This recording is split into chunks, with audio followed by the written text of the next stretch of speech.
क्या बात है दोस्त। कल से लेके आज तक पता नहीं तुमने ना जाने कितनी दर्जनों वीडियो देख ली होंगी कि oh my God RDJ is back, RDJ की घर वापसी, ओ माय गॉड।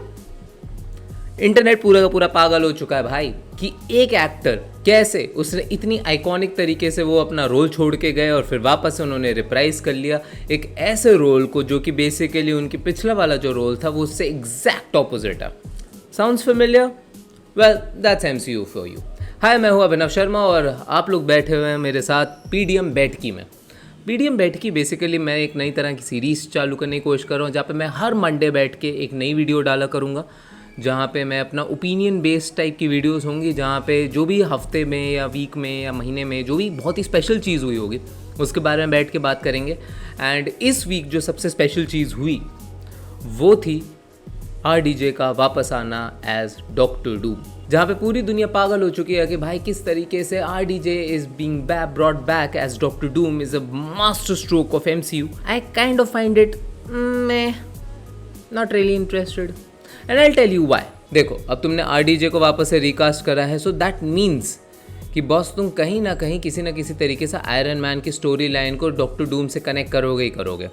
या तो किसी तरह का वेरिएंट होगा या फिर तुम कहीं ना कहीं उसको एक्नॉलेज करोगे that he is a look alike of the iron man from the another universe, something like that. But इसके चक्कर में तुम जेप्रेडाइज क्या कर रहे हो भाई? आरडीजे की इमेज जो कि उन्होंने आयरन मैन के तौर पे कमाई थी इतने सालों में, जिसको वो 2 से 3 मूवी के अंदर वापस से घुसेड़ देंगे। तुम ही सोचो ना, तुम्हारी आखिरी इमेज क्या है आयरन मैन की अपने दिमाग के अंदर?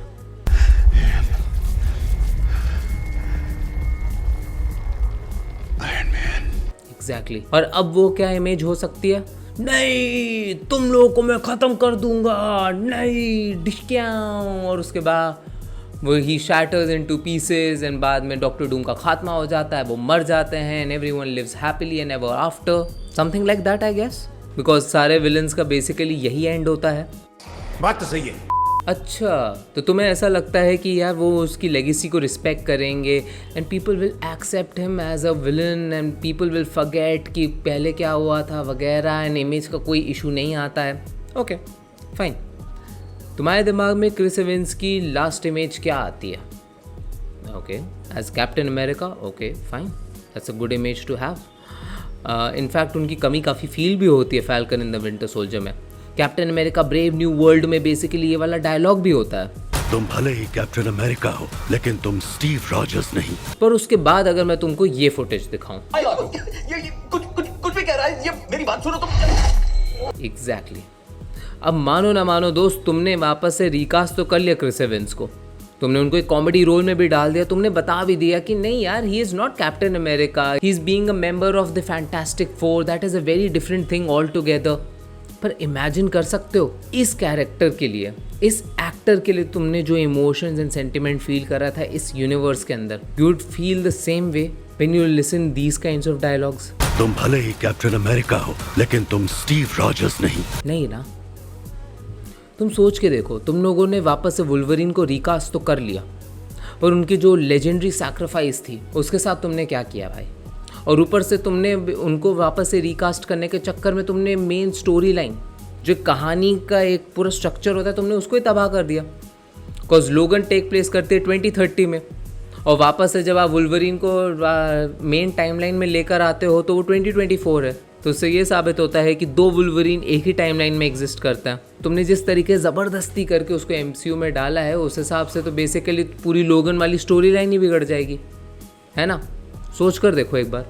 तो अब मार्वल बहुत ही ट्रिकी पॉइंट पे, या तो वो इस पॉइंट पे ये डिसीजन ले सकते कि भाई आरडीजे के नाम पे यार हम लोग थिएटर में ऑडियंस को तो ले ही आएंगे ना, तो और ज़्यादा बॉल्जी हो जाते हैं अपने डिसीजंस के साथ, और ज़्यादा वो बॉल्जी हो जाते हैं अपनी स्टोरी लाइन्स के साथ, वो वाली हरकत नहीं करते जो कि हमने मल्टीवर्स ऑफ मैडनेस के साथ करी थी, जहाँ पे हमने रीराइट्स इतने ज़्यादा करवाए कि पूरी हमने स्टोरी की ऐसी तैसी कर दी।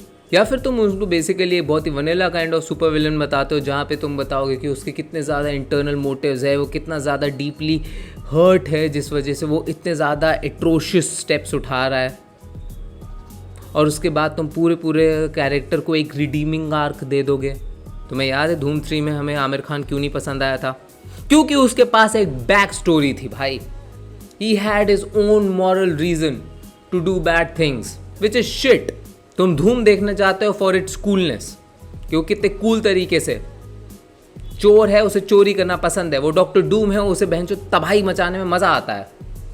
क्या आप उस लेवल का ईगो दिखा पाओगे? मार्वल को शायद ये नहीं समझ में आ रहा है कि वो जो नॉस्टैल्जिया बेट हमें देने की कोशिश कर रहा है वो पहली बार में ही नॉस्टैल्जिया इसलिए बन पाया था because those were very good films in it self, not that they had any nostalgic quality in it self.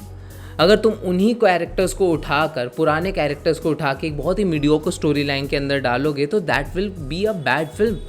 Yes, you will bring the audience to the theatre. Yes, एक बार के लिए शायद तुम्हारे डिलीटेड सीन या extended version को वो लोग नेटफ्लिक्स पे देखना पसंद करेंगे, बट उसकी कोई रिवॉचेबिलिटी नहीं होगी, उसे कोई याद नहीं रखना चाहेगा। और तुम ही बताओ यार, अपने दिल पे हाथ रख के कहो कि तुमने कितनी बार ही नो वे होम देख ली। शायद एक बार देख ली, शायद 2 बार देख ली, पर ये बताओ कि तुमने कितने सारे सीन्स रिपीट पे देखे हैं टोबी मैगवायर के। तुमने कितनी ज़्यादा बार देखा हुआ वही सेम आइकॉनिक स्विंग जो कि एंड्रयू गारफील्ड का था from Spiderman 2, because those were not nostalgic films, those were films who became nostalgic because they were so damn good. And यही प्रॉब्लम आती जा रही है मार्वल के साथ कि उसकी कोई रिवॉचेबिलिटी है ही नहीं। You really do not want to watch Marvel films again and again. Maybe some best scenes here and there, but not really anything. And that's why nobody can take Marvel seriously. And I wish कि now that you have brought RDJ, you can make those ballsy steps.